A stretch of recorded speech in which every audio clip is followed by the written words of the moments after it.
नमस्कार, welcome back to my channel और मैं हूं शिखा। दोस्तों, आज हम एक ऐसे डिसऑर्डर के बारे में बात करने जा रहे हैं जिसे हम कह सकते हैं ये एक बहुत ही इंटरेस्टिंग पर्सनालिटी डिसऑर्डर है। इंटरेस्टिंग हम इसलिए कह रहे हैं क्योंकि इसके पीछे एक स्टोरी है।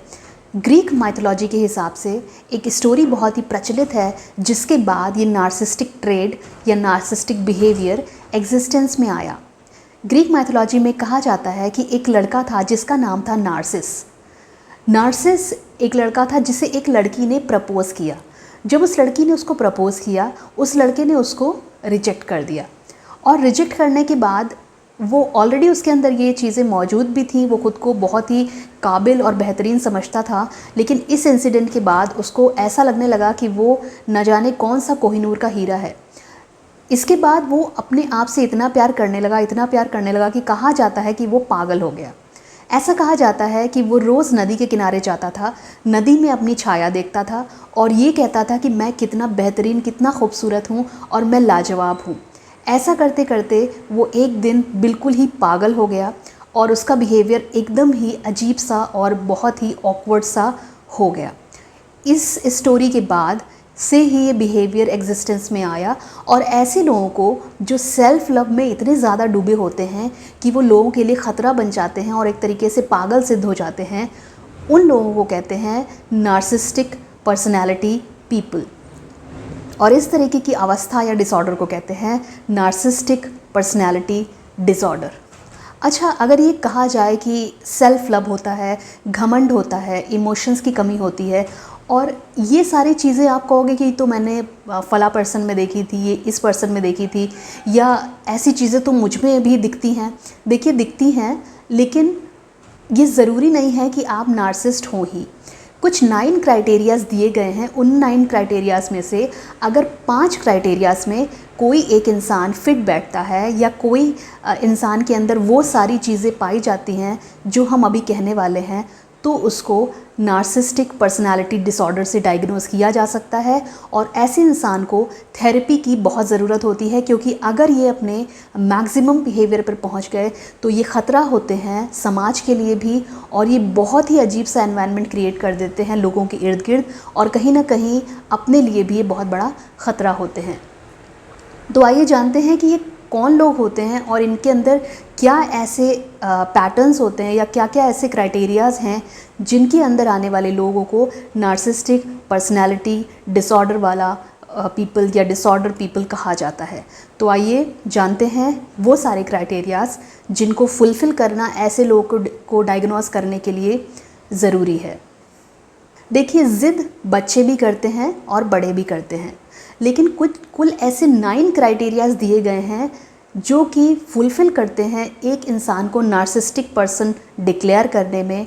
और इसके लिए एक और क्राइटेरिया है कि अगर ये सारे क्राइटेरियाज़ मौजूद हैं, इनमें से बहुत ज़्यादा नहीं तो 5 क्राइटेरियाज़ मौजूद हैं, प्लस उस इंडिविजुअल की एज 18 प्लस है या 18 है, तो उसको इस सिंड्रोम से डायग्नोज किया जा सकता है और ऐसे लोगों को थेरेपी की ज़रूरत होती है।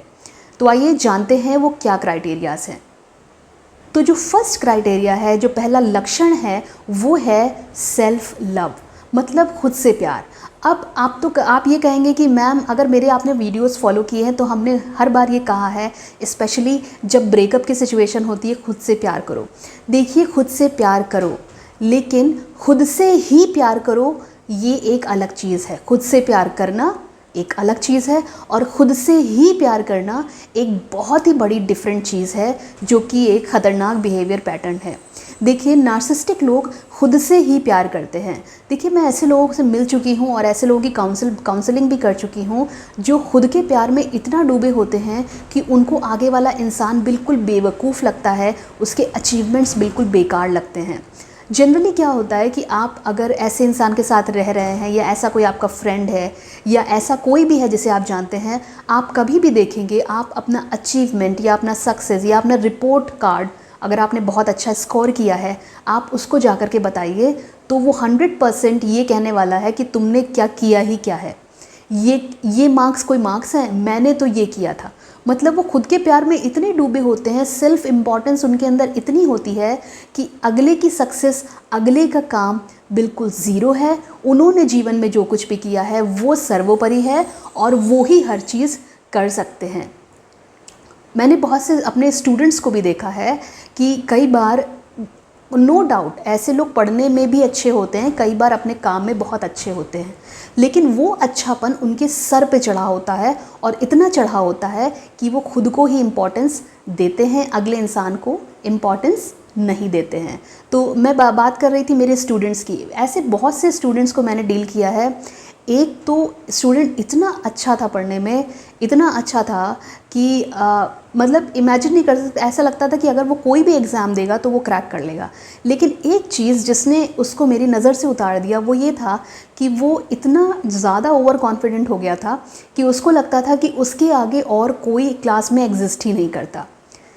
तो ये चीज़ ये एक क्राइटेरिया है, ये एक सिम्टम कह सकते हैं या एक ये ट्रेट है जो ऐसे लोगों के अंदर मौजूद होता है। वो होता है self importance and self love.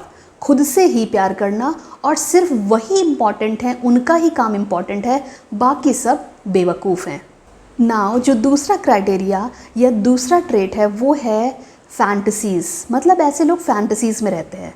Fantasies का मतलब है अपनी ही दुनिया में एक अपना ही वंडरलैंड बना लेते हैं और इनको ये लगता है कि इनसे ब्रिलियंट कोई नहीं है, इनसे ज़्यादा सक्सेस कोई पा नहीं सकता और इनके पास बहुत सक्सेस है।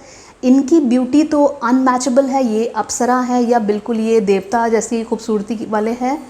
और इनके पास जो प्यार है वो इनके जैसा प्यार किसी के पास नहीं है। और प्लस एक और फैंटेसी होती है कि ये जीवन में यहाँ पहुँच जाएंगे, इतने सक्सेसफुल हो जाएंगे, ये पा लेंगे, ये एक कोई ऐसी चीज़ करेंगे जिससे न जाने वर्ल्ड में इनका कितना नाम हो जाएगा, इनसे ब्रिलियंट कोई नहीं है, ये तो झंडे गाड़ देंगे। तो ये ख्यालों में रहते हैं, ये ख्यालों में ख्वाब बुना करते हैं। और 90% जो ऐसे लोग होते हैं जो अपनी फैंटेसीज़ में रहते हैं, ये करते कुछ भी नहीं है। भाग्य अगर इनको कुछ दे दे वो तो ठीक है, बट ये मेहनत नहीं करते। 90% लोगों की मैं बात कर रही हूँ। 10% ऐसे भी होते हैं जो मेहनत करते हैं लेकिन उसका घमंड भी उनके अंदर बहुत ज़्यादा होता है और फैंटेसीज़ वो बहुत ज़्यादा बनाते हैं। जैसे कि मैं एक अपनी फ्रेंड को ही जानती हूँ, मैं उससे कभी कह नहीं पाई। अभी हाल ही में मेरी उससे बात हुई थी तो मेरे मुंह तक आ गया था क्योंकि उसकी लाइफ में बहुत डिस्टर्बेंस चल रहा है। और बीइंग अ काउंसलर, मैं ऐसे काउंसलिंग करने के हिसाब से, अगर वो तो खैर मुझसे जनरल बात कर रही थी, लेकिन मैं ये समझ रही थी कि इसकी प्रॉब्लम क्या है। एक्चुअली अगर आपको कोई अप्रिशिएट कर देता है, एक्चुअली हुआ क्या कि उसके हस्बैंड ने उसको इनिशियल स्टेज में अप्रिशिएट किया। अब उसको क्या लगता है कि उससे ज़्यादा खूबसूरत कोई नहीं है, वो अप्सरा है, उससे ज़्यादा खूबसूरत उसके हस्बैंड को कोई मिल नहीं सकता, उसके अराउंड सब अनमैचेबल हैं, बहुत ही ब्यूटीफुल है वो, कोई उसको मात दे ही नहीं सकता। जबकि रियलिटी ये है कि ऐसा कुछ खास नहीं है, ऐसा कुछ खास नहीं है, एकदम नॉर्मल सा है। बस ये है ना, एप्रिसिएशन को उसने अपने सर पे बैठा लिया, जो कि शायद आगे चल के उसके हस्बैंड के लिए एक प्रॉब्लम बन गया। तो ऐसे लोग अपनी ब्यूटी को बहुत ज़्यादा महत्व देते हैं और उनको ये लगता है कि अगर उनकी ब्यूटी सर्वोपरि है, वो बहुत खूबसूरत है। और इसी फ्रेंड के बारे में हम आपको बताएंगे कि जब बिफोर मैरिज, जब इनकी मैरिज नहीं हुई थी, तो इनको क्या लगता था कि एक सफ़ेद घोड़े पे एक राजकुमार आएगा और ये इतने खूबसूरत हैं कि इनको वो शादी ब्याह करके ले जाएगा। इनकी ये फैंटेसी थी।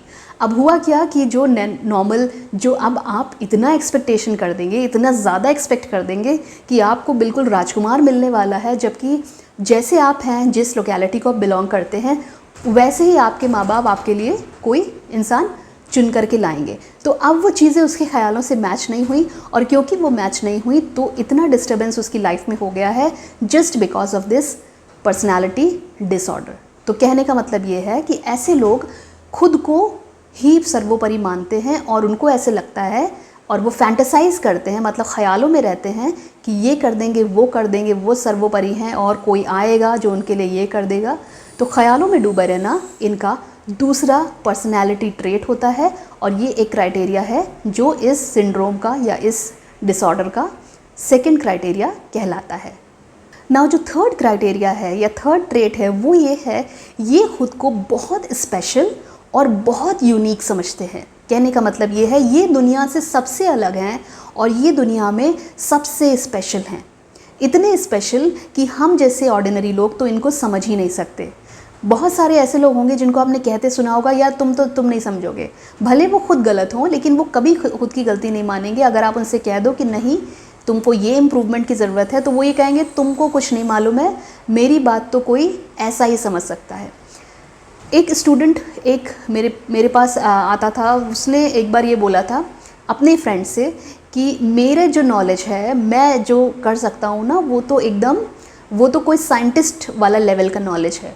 मेरा नॉलेज तो इतना ज़्यादा है कि वो केवल साइंटिस्ट लोग ही समझ सकते हैं और जनरल आदमी तो वो समझ ही नहीं सकता।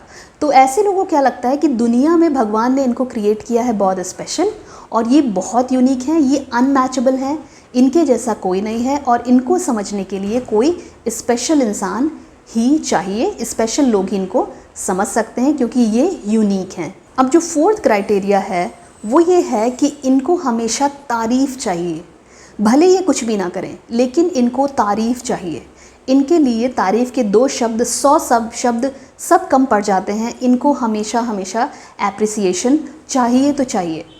अब इनके लिए एक बात कही गई है कि अगर इन्होंने जीवन में कुछ किया, देखिए ऐसे भी लोग देखे गए हैं ये पर्सनैलिटी डिसऑर्डर वाले, देखिए ये एक तरीके से दिमाग से एक्टिंग भी करते हैं। मैं आपको बताऊं ये दिमाग से एक्टिंग भी करते हैं। अभी मैंने एक बुक पढ़ी थी ऑनलाइन, मैंने एक बुक पढ़ी है जिसमें ये दिया गया था कि ऐसे लोग सिचुएशन के हिसाब से कभी कभी अपने आप को गिरगिट की तरह बदल लेते हैं। मतलब जब इनका बुरा समय चल रहा होगा, ये फाइनेंशियली स्ट्रगल कर रहे हैं या कुछ कर रहे हैं, तो अपना पैसा बचाने के लिए या अपने को हेल्प जब इनको चाहिए होती है तो उसके लिए ये दूसरे के घर जाके रहेंगे, उनसे हेल्प लेंगे और सब कुछ करते हैं। लेकिन जैसे इनका समय सुधरता है ये शायद उन लोगों से कोई कांटेक्ट ना रखें और ये कहें कि अब हम कैसे आ सकते हैं, अब हम कैसे मिल सकते हैं। तो ये चीज़ भी इनकी एक होती है कि ये गिरगिट की तरह सिचुएशन के हिसाब से रंग बदलते हैं, बट का जो इनका ओरिजिनल जो नेचर होता है वो इनके सामान्य स्थिति में ही उभर करके आता है। हर आदमी ऐसा नहीं होता लेकिन कुछ लोग ऐसे होते हैं जो अपने आप को इतनी अच्छी एक्टिंग में तब्दील करते हैं, एक्टर में तब्दील करते हैं कि वो प्रिटेंड करते हैं कि वो बहुत अच्छे हैं, बट जैसे ही सिचुएशन उनकी ज़िंदगी में नॉर्मल होती है वो वैसे ही घमंड से भरपूर और किसी को अपने आगे ना समझने वाले हो जाते हैं। तो इनकी जितनी भी तारीफ़ की जाए, जैसे हमने फोर्थ पॉइंट में कहा कि ये तारीफ़ पसंद होते हैं, मतलब इनकी आप कितनी भी तारीफ़ करें वो कम है। अगर आपने इनकी छोटी से छोटी चीज़ को अप्रिशिएट नहीं किया या कम किया तो आप इनके दुश्मन। तो ये फोर्थ पॉइंट कहता है कि इनको तारीफ़ बहुत ज़्यादा पसंद होती है। नाउ जो नेक्स्ट क्राइटेरिया है वो ये है कि ये अपने आप को एक ओहदा देने में यकीन रखते हैं। मतलब ये मन में या लोगों को अपने दबाव, अगर इनके पास थोड़ी बहुत पावर है तो उस पावर के दबाव से ये लोगों को एक ये बोलते हैं कि मुझे ये बोलो, जैसे कुछ बोलेंगे कि मुझे दादा बोलो या मुझे अन्ना बोलो या मुझे गुरुजी बोलो, राइट। और लड़कियों में रहता है मुझे प्रिंसेस बोलो, आई एम वेरी ब्यूटीफुल तो मुझे प्रिंसेस बोलो, लड़के बोलेंगे मुझे प्रिंस बोलो। तो ये लोग क्या करते हैं, खुद को एक इमेजिनरी टाइटल दे देते हैं और ये चाहते हैं कि लोग उनको उसी नाम से बुलाएं क्योंकि ये अपने आप को सबसे बेहतरीन और सबसे अच्छा समझते हैं। तो टाइटल इनके लिए बहुत ज़रूरी होता है, खुद को देना और लोगों से वो टाइटल बुलवाना। ना जो 6 क्राइटेरिया है वो ये है कि इनका जो बिहेवियर होता है वो बहुत ही एक्सप्लॉइटिव होता है। एक्सप्लॉइटिव का मतलब है ये एक्सप्लॉइट करते हैं हर अगले इंसान को, अपने साथ रहने वाले या अपने लिए काम करने वाले या किसी भी नॉर्मल पर्सन को एक्सप्लॉइट करते हैं। फॉर एग्ज़ाम्पल अगर इनके अंडर कोई काम कर रहा है, कोई भी वर्कर काम कर रहा है, वो इसको पैसे या तो कम देंगे या नहीं देंगे या लेट देंगे। दूसरे केसेस में जैसे मान लीजिए रिक्शे से आप जा रहे हैं, ऑटो रिक्शे से आप जा रहे हैं या किसी से, तो जितना इन्होंने करार किया है, मान लीजिए इन्होंने 20 रुपीज़ करार किया है तो ये कभी भी पूरा पैसा नहीं देते बल्कि डरा धमका के ये कोशिश करते हैं कि हम उसको पैसा कम दें या ना दें। ये इनका एक बिहेवियर होता है। इसी में जो दूसरा बिहेवियर है वो ये है कि अगर मान लीजिए इन्होंने आपसे कोई चीज़ बोरो कर ली तो बोरो करने में आगे, लेकिन देने का जब समय आएगा तो ऐसे लोग कभी भी वो चीज़ वापस नहीं करते हैं, बल्कि ये एक्सपेक्ट करते हैं कि आप खुद आएंगे लेने तो ये देंगे, अदरवाइज़ देने का नाम नहीं है। तो आपको खुद ही इनिशिएटिव लेना पड़ेगा ऐसे लोगों से अपना ही सामान वापस लेने में आपको इनिशिएटिव लेना पड़ेगा, खुद का सामान मांगना पड़ेगा, तो मिल गया, अदरवाइज़ वो देने वाले नहीं हैं। नाउ जो 7th पॉइंट है वो है लैक ऑफ एम्पैथी। मतलब ये इमोशनलेस होते हैं। आप इनके सामने कितना भी रो लो, कितना भी गिड़गिड़ा लो, अगर इन्होंने नहीं सुनना तो इन्होंने नहीं सुनना। अगर इन्होंने अपने दिमाग में बैठा लिया है कि ये इंसान ऐसा, इसको ऐसे ट्रीट करना है, तो आप कितना भी गिड़गिड़ा लो, आप चरणों पे अपना इनका सर रख दो, ये हिलने वाले लोग नहीं हैं। इनके अंदर इमोशंस नहीं होते हैं। जितना इमोशन, जितना लव है वो सिर्फ़ और सिर्फ इन्होंने अपने लिए रखा है, दूसरों के लिए कोई भी इमोशंस इनके दिल में नहीं होता है। इसलिए इनको कहते हैं कि लैक ऑफ, इनके अंदर एम्पैथी होती है और कोई भी इन पर प्रभाव नहीं पड़ता है। फॉर एग्ज़ाम्पल, एक अभी मैंने केस पढ़ा था, उसमें ये था कि एक हस्बैंड एंड वाइफ की लड़ाई हुई और उसमें जो शायद हस्बैंड की सिस्टर थी, तो ऐसे लड़ाई हुई, एक जनरल लड़ाई होते होते उनके बीच में ऐसा केस आ गया कि वो लड़की ने बोला कि मैं चली जाऊंगी यहाँ से। तो इस सिचुएशन को क्या हुआ कि नॉर्मल करने की बजाय जो उनकी सिस्टर थी, अब ऐसे सिचुएशन में क्या होता है, मान लीजिए कोई हस्बैंड वाइफ लड़ रहा है या दो फ्रेंड्स लड़ रहे हैं, तो तीसरे का रोल इसमें क्या होता है, भले वो कितना भी भाई किसी से डिसएग्री कर रहा हो, बट उस वक्त ये होता है कि वो शांत कराता है लड़ाई को।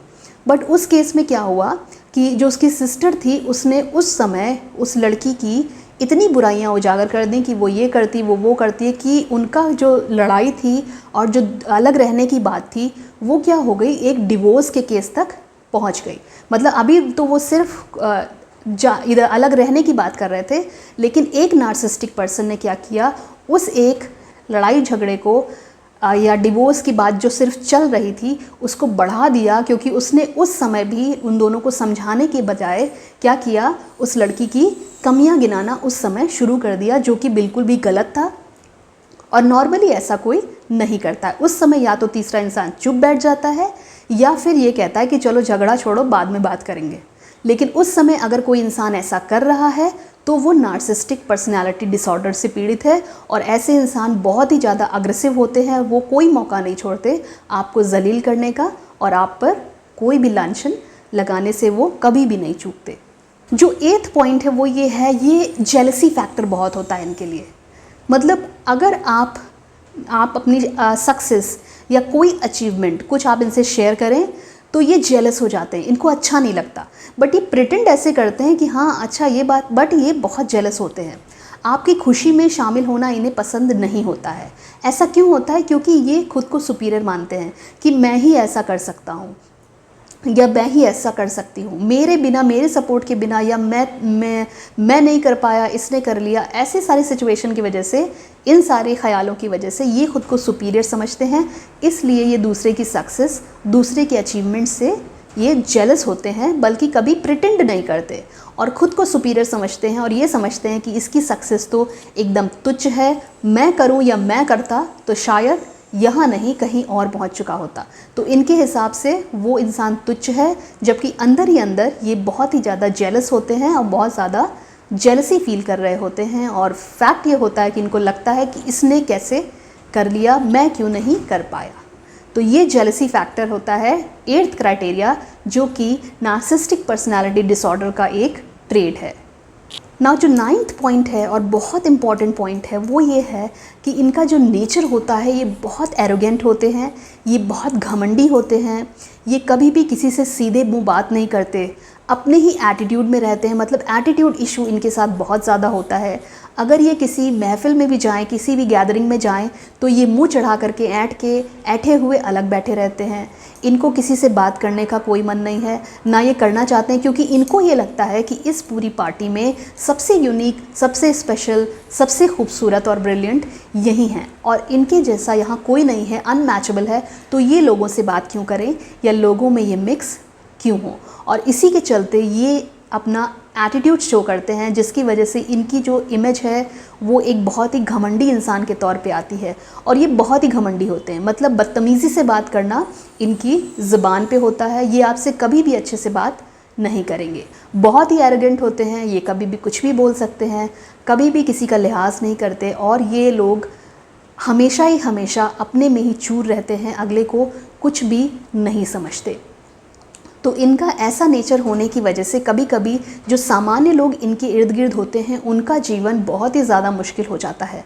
ऐसी भी सिचुएशन देखी गई हैं जब ये डिसऑर्डर बिल्कुल चरम पर पहुंच गया, और इसने अब इस डिसऑर्डर से क्या होता है कि अगला तो खुद को बहुत बेहतरीन और सुपीरियर समझ के, ठीक समझ के रह रहा है, लेकिन जो साथ में है, चाहे उसके माँ बाप हो, चाहे उसकी सिस्टर हो, चाहे ब्रदर सिस्टर या कोई भी पार्टनर हो, गर्लफ्रेंड हो, वो बहुत ज़्यादा टॉर्चर हो जाता है केवल इनके इस डिसऑर्डर की वजह से।